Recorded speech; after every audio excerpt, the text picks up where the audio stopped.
Magandang araw po mga ka-Mission Impossible, mga kababayan ka-Pokemon dito po sa Jesra Trading. Sana ay magustuhan nyo po ang ating mga content at ma-appreciate nyo po yung ating pagiging transparent. Sana makatulong po kami sa mga newbies, sa mga kababayan natin papasok sa hobby na ito patungkol po sa Pokemon Collection at saka Pokemon Investment. Yan po ang ating mga introduction. Sana masali na po kayo sa amin. Kailangan natin mag-intro ng konti para po ay masubaybayan niyo po kami at masuportahan niyo po kami. Mission Impossible po ito sa Jessa Trading. At meron po tayong giveaway every Saturday at Sunday. So follow niyo lang po kami. Sundin niyo lang po yung mga procedure and then magkakaroon po kayo ng chance na makasama sa ating giveaway po every Saturday or Sunday. Ayan po, ang Paldean Fates po, gusto ko lang pong bigyan kayo ng konting update. Ang Paldean Fates po ay sobrang mahal na po ngayon. At dapat ma-identify po natin ano po yung mga prices ng mga product at ano po yung mga availability ng mga products. At ang dami pong magagaling sa hobby na ito na kapag nag-release po ako ng mga products na bargain, ang bilis po nilang i-snatch or i-grab yung opportunity. Pero kung minsan, meron ding mga products tayo na hindi rin po familiar yung iba. Especially po siguro yung mga bago lang po sa hobby na ito. Or for whatever reason, ay hindi po nila nag-grab yung mga opportunity. Actually, may mga nagdi-dibs na po, pero ang dami na po nagdi-dibs. Pinost ko po ito ngayon. Itong Paldean Fates. Pinost ko po siya ng 3,600. Promo ito, may punit dito konti. Tapos ayan. Dinibs na po nila yung product, itong Paldean Fates. Pero marami po nagko-contact sa akin. So, ibig sabihin, alam na po nila, familiar na po sila na itong Paldean Fates ay mahal na. Pero hindi pa rin po sila nagbabayad kaagad. So, habang hindi pa po sila nagbabayad, hindi open pa po siya. So, watch out lang po kayo mga ka-Pokemon sa mga products po natin na nire-release natin ng bagsak presyo. Bakit po natin ibabagsak presyo? Kasi yung ibang mga products natin, usually they were bought a year ago or 6 months ago. So, a year ago or 6 months ago, so pwede tayong magbagsak ng presyo kahit na yung presyo niya ay tumaas na. May mga ganun tayong mga items na matagal na po natin na-acquire at binibenta na natin ng mabilisan kasi kailangan natin ng capital, ng operating capital natin. Kaya may mga pagkakataon na talagang ibinabargain po natin yung mga prices. So, i-identify niyo po yun. Bilisan niyo po sa pag-grab ng mga items na ito. Kasi yan, ang dami.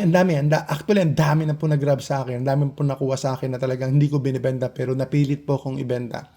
So, right now, I can say na blessed po sila dun sa products na binili nila sa akin.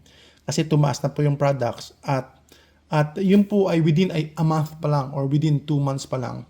So hopefully this coming years to come ay marirealize na marami kung gaano po katotoo yung sinasabi natin na magra-rise in value po itong mga products nito if we keep it sealed. So sabi ko nga po, yung future po ng Pokemon investing ay bright po para po sa atin. And then, hopefully, ay makapag-produce tayo ng mga millionaires dito po sa Jesra Trading. Pokemon millionaires po. Over time, no, kapag nag-accumulate tayo ng products, tapos keep sealed natin, tapos biglang nag-boom. So, sana mangyari yon. So, I'm not saying na ito yung mangyayari. It's just all speculation. Pero hopeful tayo na potentially ay magra-rise in value po itong mga products natin. So, binibenta ko ito ng 3.6. Nakakatawa lang. Ang puhunan na nito kapag binili mo ngayon nasa 4,500. So, yan lang. Sayang yung opportunity, sayang po yung chance po ng mga buyers kasi or ng mga interested parties kasi po talagang bagsak presyo po. Sa imagination ko lang sobrang panalo na po sila sa paper value po ng mga products na ito. Talagang panalo na po sila mga ka-Pokemon. Dahil itong Paldean Fates ay wala pong booster box at itong Paldean Fates po ay bigla po nagbo-boom, bigla po siyang nagiging so popular So popular, and I have no doubt from the beginning na talagang maganda po yung Paldean Fates. So nakapag-accumulate po ako ng sum for myself. No, chinek ko po yung aking cabinet, and then I have some Paldean Fates po. At unfortunately, binenta ko po yung iisang Pokemon Center ko na Paldean Fates. So congrats lang po sa nakabili sa akin about not even a month ago, mga ka-Pokemon. But I'm happy for them. I'm happy po sa mga nakabili na hindi po binuksan yung kanilang mga ETBs. Kasi I'm just selling this for about 2,800 before. At ngayon po, binibenta ko na lang po ito ng promo 3,600. But I'm telling you, papakonti na po ito. So sana hindi na po mag-reprint ang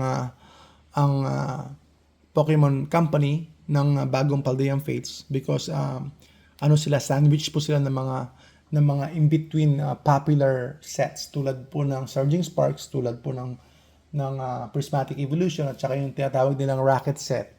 So hopefully ay hindi na po nila i-reprint tong Paldean Fates. Ngayon kung i-reprint nila, it's not so bad. Pwede naman po tayong bumili ulit na mas marami kung kakayanin po ng budget. So ganun lang po ang gagawin natin, mga ka-Pokemon. I-identify ninyo mabilis yung mga offer nating bargain.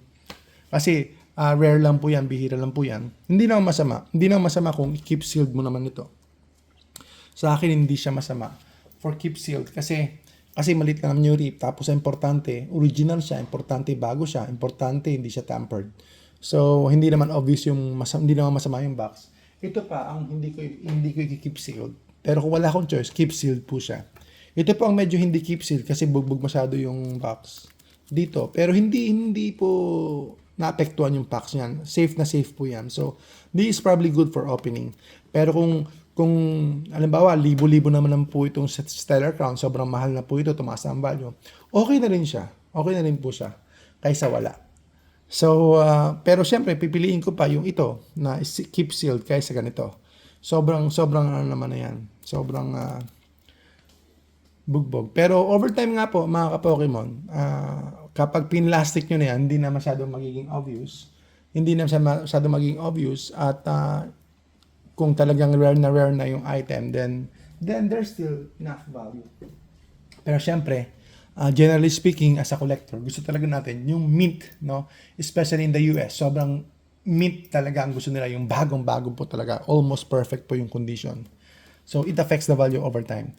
At meron din po tayong promo na, saan ba yun? Promo na booster bundle. Hindi na rin po ako nagbibenta ng booster bundle. So, control na lang po ako nagbibenta ng booster bundle po ng Surging Sparks. Kasi, Surging Sparks po yan. So, hopefully ay tumaas pa ang value ng Surging Sparks. At ito nga po, Paldean Fates. Unexpected ko na ganito kabilis yung pagtaas ng value na ito. Almost hahabol na sa Crown Zenith. Ang difference po nila almost, I think matagal yung difference nila, no? Siguro almost 1 year po yung difference nila, pero okay naman, no? Okay naman paghabol nito sa pricing nito. Yung Paldean Fates kasi unique po yung mga art niyan. Meron po silang shiny cards. Tulad po nito. Tulad po nito, mga ka-Pokemon, meron pa siyang mga shiny cards. Ito po. Yan. At hindi ko na po ito binibenta, personal ko na po ito. Dinoble plastic lang po. Mga ka-Pokemon, yung mga collection boxes, usually ay wala pong plastic yan. Wala pong outer plastic yan. Box lang po talaga siya. Pero ito, naka-plastic siya. Pinlastic ko lang kasi it's going to be my personal collection. So, tatabi ko lang po siya. At yan po yung collection box na Paldean Fates. So, abangan nyo lang po yung mga lumalabas po ng mga bargain prices natin kasi andun po minsan yung mga items sa mga ganda. Like for example, itong Scarlet and Violet. Isa na lang din po to, kaya nahirapan na rin akong bumili nito. So may naiwanan akong isa. Originally talagang hirap akong hanapin ito. Pero at least may meron akong isa ngayon. Hindi ko na rin po mabibenta. Ang daming gustong bumili pero hindi ko na rin po mabibenta kasi yan nga po. Nauubusan din po talaga tayo. So kung meron kayong budget, meron kayong funds, huwag na po kayo magpatumpik-tumpik. Especially po, kapag nag-bargain po tayo, or especially po, yung mga products ay below MSRP pa po. So, sayang lang po yung opportunity niyo, bibili din po talaga kayo, then bilhin niyo na po kaagad. So, yan po ang ating sharing sa araw na ito. Sana ma-appreciate niyo po yung ating pagiging transparent. Sana po, natatawa lang ako, no? Natatawa lang ako ulit dahil imagine niyo po binebenta ko lang po ng 3.6 but ang puhunan na nito siguro maglalaro na sa 4.4, 4.5. Ito po mga ka-Pokemon. Tapos ayan, risky pa 'yon. Risky pa po 'yung mga ka-Pokemon in many aspects. Dahil syempre i-import po ito galing from US. Ayan po mga ka-Pokemon, isang magandang araw po sa inyong lahat at pagpalain po kayo ng ating po may kapal. Just sa trading, Mission Impossible po tayo mga kababaeng ka-Pokemon. Like, share, comment, and subscribe. Salamat po. Isang magandang araw po sa inyong lahat.